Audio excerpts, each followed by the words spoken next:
I am a time traveler from the future, here to beg you to stop what you are doing. I am sending this message from the year 2025.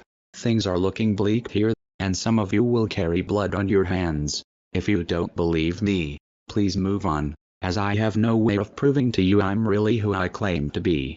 I don't want to waste any of your time, so I'm merely going to explain what happened.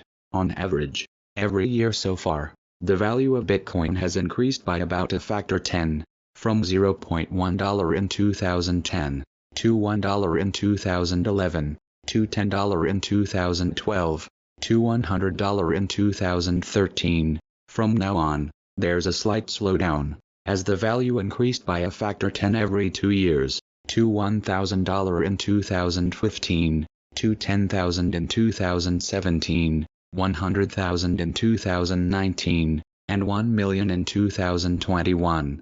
From here onwards, there's no good way of expressing its value in dollars, as the dollar is no longer used, nor is any central bank issued currency for that matter. There are two main forms of wealth in today's world: land and cryptocurrency. There are just over 19 million Bitcoin known to be used in the world today, as well as a few 100,000 that were permanently lost, and we're still dealing with a population of just over 7 billion people today. On average, this means the average person owns just under 0.003 Bitcoin.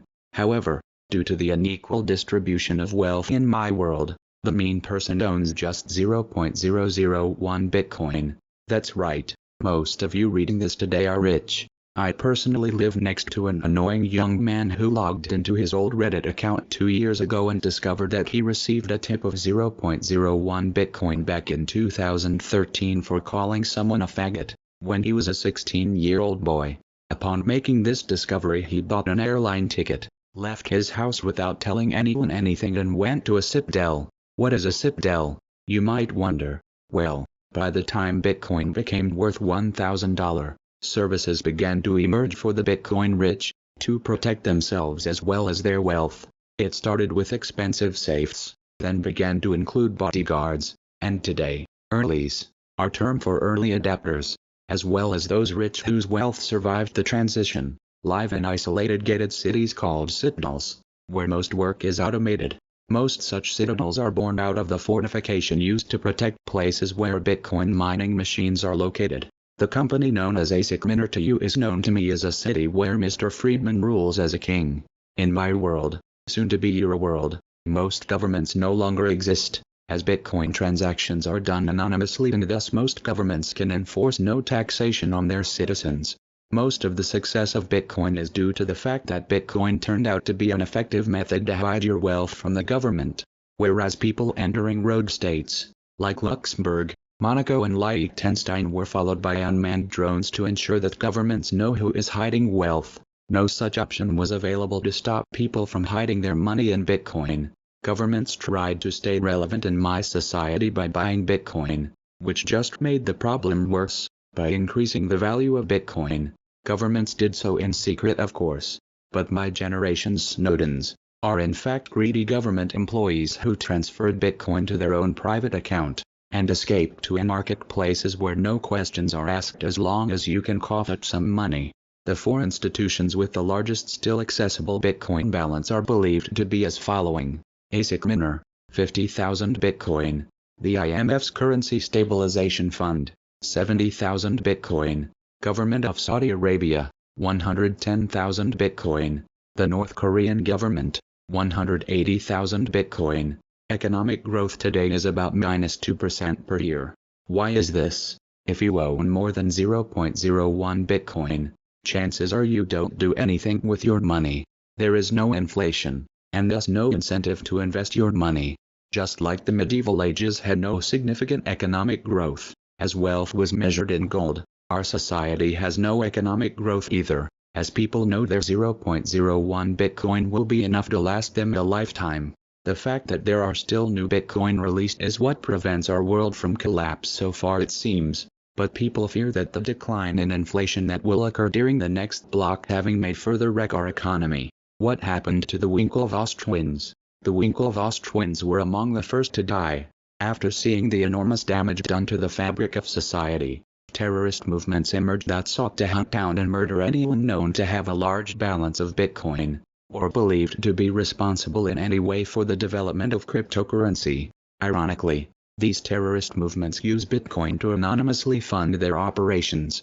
Most people who own any significant amount of Bitcoin no longer speak to their families and lost their friends, because they had to change their identities. There have also been a few suicides of people who could not handle the guilt after seeing what happened to the bag holders, the type of skeptical people who continued to believe it would eventually collapse, even after hearing the rumors of governments buying Bitcoin.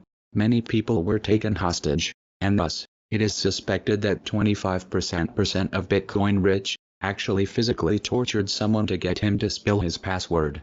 Why didn't we abandon Bitcoin and move to another system? Well, we tried, of course. We tried to step over to an inflationary cryptocurrency, but nobody with an IQ above 70 was willing to step up first and volunteer. After all, why would you voluntarily invest a lot of your money into a currency where you know your wealth will continually decline? The thing that made Bitcoin so dangerous to society was also what made it so successful. Bitcoin allows us to give into our greed. In Africa, surveys show that an estimated 70% of people believe that Bitcoin was invented by the devil himself. There's a reason for this. It's a very sensitive issue that today is generally referred to as the tragedy. The African Union had ambitious plans to help its citizens be ready to step over to Bitcoin. Governments gave their own citizens cell phones for free, tied to their government ID, and this government sought to integrate Bitcoin into their economy. All went well, until the tragedy. That is, a criminal organization, believed to be located in Russia, exploited a hardware fault in the government-issued cell phones. It's believed that the entire continent of Africa lost an estimated 60% of its wealth in a period of 48 hours. What followed was a period of chaos and civil war, until the Saudi Arabian and North Korean governments, two of the world's major superpowers due to their authoritarian political system's unique ability to adapt to the Bitcoin challenge, divided most African land between themselves and were praised as heroes by the local African population for it. You might wonder, what is our plan now? It's clear that the current situation cannot be sustained without ending in a nuclear holocaust.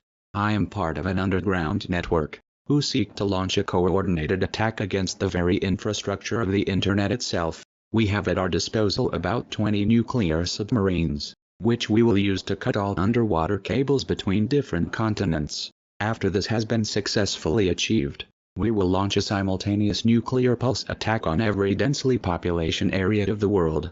We believe that the resulting chaos will allow the world's population to rise up in revolt, and destroy as many computers out there as possible, until we reach the point where Bitcoin loses any relevance. Of course, this outcome will likely lead to billions of deaths. This is a price we are forced to pay, to avoid the eternal enslavement of humanity to a tiny elite. This is also the reason we contacted you. It doesn't have to be like this. You do not have to share our fate. I don't know how, but you must find a way to destroy this God-forsaken project in its infancy. I know this is a difficult thing to ask of you. You believed you were helping the world by eliminating the central banking cartel that governs your economies. However, I have seen where it ends.